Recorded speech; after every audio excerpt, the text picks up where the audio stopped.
Bonjour Jessica Tayeb. Bonjour Juan. Un œil sur les réseaux. Vous avez scruté X, Instagram, TikTok, Facebook et autres. Et cette semaine, c'est une déclaration du procureur de la République du Togo qui fait le buzz. Il y a tout juste une semaine, vendredi dernier, il a annoncé vouloir serrer la vis sur l'usage des réseaux sociaux dans le pays. Si vous êtes un internaute togolais, attention à ce que vous aimez, ce que vous allez partager ou commenter sur les réseaux sociaux.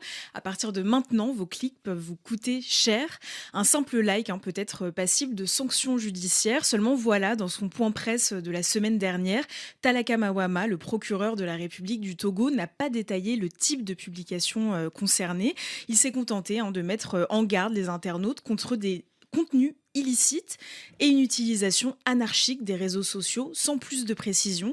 Et c'est surtout ce flou qui alimente la polémique. Et ce ne sont pas seulement les mentions j'aime, les fameux likes ou les partages qui sont visés par les autorités. Le procureur de la République va même plus loin. Oui, Talaka Mawama évoque aussi le principe de complicité par approbation. Il précise, je cite, « La loi nous oblige à dénoncer tout crime dont on a connaissance. Si vous ne le faites pas, vous êtes en train de commettre une infraction que nous appelons la non-dénonciation. » En clair, si vous tombez sur une publication dite illégale et que vous ne dénoncez pas l'auteur, vous êtes vous aussi considéré comme coupable. Ah oui. Pour appuyer ses propos, le procureur ne cite aucun article de loi précis, mais il se réfère au code pénal et au texte relatif à la cybercriminalité. Ouais, cette sortie du procureur intervient en tout cas dans un contexte qui est déjà tendu. Il faut rappeler, Jessica Tayeb, que ces derniers mois, Internet et les réseaux sociaux ont fonctionné au ralenti. Des restrictions qui ont suscité, ont sans doute des inquiétudes au sein de la société civile.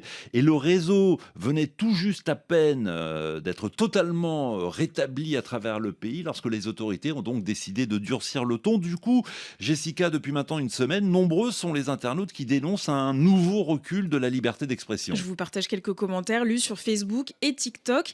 Il n'y a plus que des mesures restrictives contre les citoyens dans ce pays. À part ça, que fait le gouvernement contre la vie chère, le chômage, les problèmes d'eau et d'électricité ?